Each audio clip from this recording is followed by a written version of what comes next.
Good day, everyone. I am Mary Grace Degamo, and today I will tackle about the book of the ANALECTS of Confucius. But before we proceed to the discussion, let me read first to you the table of content in order for us to be guided. First is the background of the work, author's background, reading of the poem, dramatic situation, what is the mood, what does every stanza or line convey, symbolism, figures of speech, denotation and connotation, theme, and the implication of the title. And now let us proceed first to the background of the work. The Analects, also known as the Analects of Confucius, is an ancient book composed of a large collection of sayings and ideas attributed to the Chinese philosopher Confucius and his contemporaries, traditionally believed to have been compiled and written by Confucius' followers.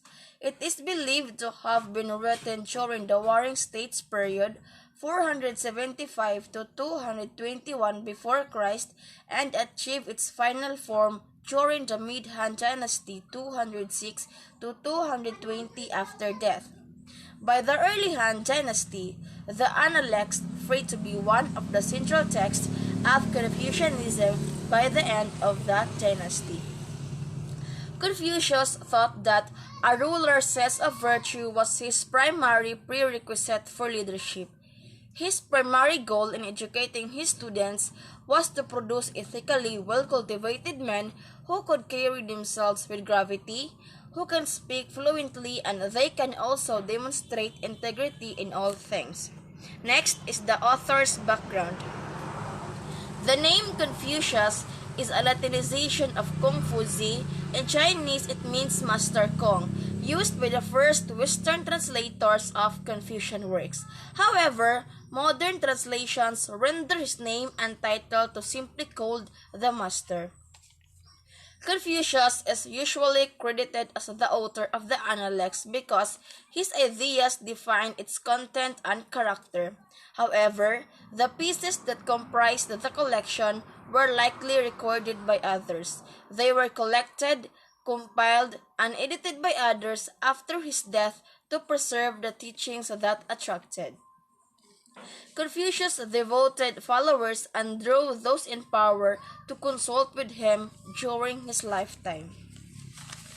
Confucius is the name by which English speakers know Kung Q, born near in a small local state on the Shandong Peninsula in 551 before Christ era. Next is the reading of the poem.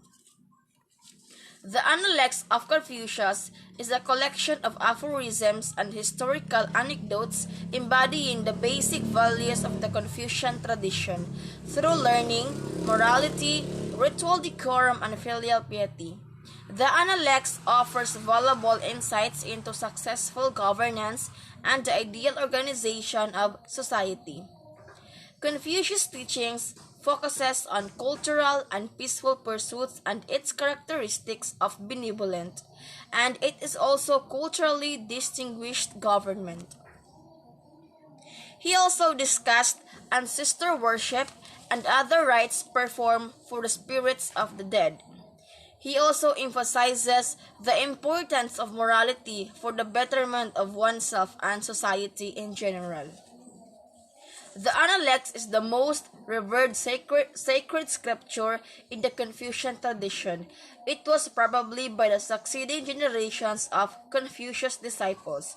In fact, the sayings of the Analects reveal Confucius' personality, his ambitions, his fears, his joys, his commitments, and his self-knowledge. This book is written by Confucius' disciples that presents the advice on various behaviors and moral virtues that people should cultivate if they wish to live in accordance with the Way or the Tao. It is a spiritual practice that Confucius espoused. Next is the dramatic situation. Who is the speaker? Confucius is the speaker of the ANALECTS of Confucius. He is a Chinese political leader and philosopher who lived during 500 before Christ era. He was known during his lifetime as a sage, and many of his teachings were compiled in books, and this one after his death. Next, to whom does the speaker speaking? The ANALECTS record Confucius' teaching as dialogues or conversation with students. In Book 1 and 2, the master is Confucius, and other names refer to the students who ask him questions. What is the situation? Confucius believed that Ren could the best be cultivated by those who had already learned self-discipline, and that self-discipline was best learned by practicing and cultivating if they understand the Li. When we talk about Li, it is the ritual and forms of or propriety through which people demonstrate the respect for others and their responsible rules. Next, what is the mood? The ANALECTS has an objective tone by an all-knowing, objective observer who records the actions, conversations, and quoted opinions and beliefs of Confucius and his disciples. And according to my research, there is no discussion about feeling, sentiment, or emotion with any of the characters in the ANALECTS of Confucius.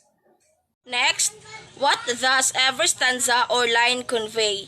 The ANALECTS of Confucius consists of 20 books. In Book 1, it talks about the master who enjoyed learning different philosophies and applying them to his daily life. In Book 2, it talks about on how people should be virtuously governed, but it is also focuses primarily on how virtuous people should develop and conduct themselves. In Book 3, it focuses on the importance of ritual, which includes the guidelines and expectations for correct behavior in both social and religious situations. In Book 4, it is also focuses primarily on humaneness or virtuous thought and action, and it is also related to the behavior. In Book 5, it talks about the master's reactions to every individuals and into the specific situations. In Book 6, it contains more of the master's comments on the number of people and situations that they've experienced. In Book 7, it provides the most authentic portrait of the masters as a teacher and a learner. The master also believed in teaching, especially to those students who was interested in learning. In Book 8, it offers a deep look into the views of another important teacher in the Confucian tradition, and that is Master Zheng. Zheng Kan or Shang Shang was originally the follower of the master, but later on, he became a teacher with his own followers. In Book 9, it talks about the master's quotations about humaneness. In Book 10, it is the description of the ritual behavior. In Book 11, it reveals a lot about the master's feelings towards to his various followers. In Book 12, addresses the ideas of humaneness and the gentleman, as well as some thoughts on government. In Book 13, it related to government on how to govern correctly and the effects of a virtuous government. In Book 14, it focuses mostly on a proper conduct of various situations. In Book 15, it is also focuses mainly on the role of a gentleman and humaneness in government and into the public service. In Book 16, he is mostly called Master Kong rather than the simpler called the Master. In Book 17, it contains only the direct statement on women, equating them into the small men. In Book 18, addresses the question of whether the virtuous person should withdraw from a chaotic world. In Book 19, it consists mostly of the words of his followers, in which their differing focuses on the filial piety. In Book 20, it is the book that only have 3 chapters. It is one of the ancient classics that recorded speeches and major events of the great past dynasties and kings. Next, symbolism. Confucianism doesn't have many symbols that are viewed as core to its philosophy. That being said, these symbols are viewed as pivotal for Confucianism. Confucius symbol. It symbolizes water, stillness, dignity, and harmony. Next, yin-yang symbol. It symbolizes balance and opposing forces. Next, scholar symbol. It symbolizes the importance of knowledge and learning. Gen symbol. It symbolizes the social and personal virtues for social harmony. Li symbol. It symbolizes the correct behavior and a code of conduct. Next is the figures of speech. Chiasmos. This refers to a reversal of parallel or corresponding elements in a sentence or sayings, and one of the best examples of chiasmos is found in the Book 2 in the ANALECTS of Confucius. Learning with thought is labor lost. Thought with learning is perilous, or it is called dangerous. There are also a lot of rhetorical devices that being used in the ANALECTS of Confucius, such as metonymy, allusion, anadiploses, pun, and euphemism. Next is denotation and connotation. Ren. It denotates the benevolence, humaneness, and goodness. This word connotates the term of being problematic that many ANALECTS passages show disciples trying to pin Confucius down on its meaning. Next, Junzi. It denotates the ethical and capable person, and it also connotates a power holder. Dao. It is an art, self-perfection, and a world transformation. It connotates a teaching or a skill formula. Li. It ranges from political protocol to court ceremony, religious rite to village festival, daily etiquette to discipline of personal conduct. It connotates the ritual institutions of the zoo of which Confucius was master. Next, Wen. It denotates the decoration or a written text. It connotates a relation to features civilization that are distinctive to zoo culture. It points to the behavioral matrix underlying zoo Li. Next is the theme, having a good moral character which can affect the world around, that a person through the idea of cosmic harmony.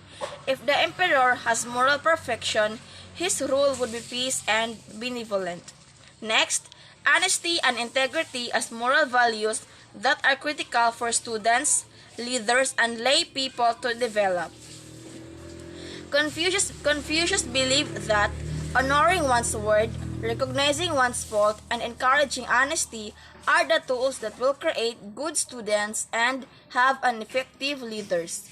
Next, self-mastery as a means to an end rather than an end to itself. Confucius' desire to his students is to have a discipline and to engage practice about self-mastery so that they might ultimately be in a service into their community and into their nation. The last is the self-restraint enable his followers to be better practitioners of the way. Confucius suggests this kind of theme so that those eager to learn the way can be free of material or egoic motivation, and they can also dedicate themselves completely to moral improvement, to have a moral improvement. Next is the implication of the title. The ANALECTS of Confucius, or simply called the ANALECTS, is the anthology of quotes from Confucius and his disciples. It is also talks about the important events of his life and descriptions of him.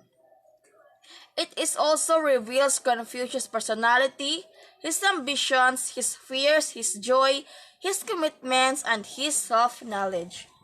To sum it up, the Analects of Confucius contains Confucius' thoughts on virtue, morality, and ritual, which he felt hand in hand.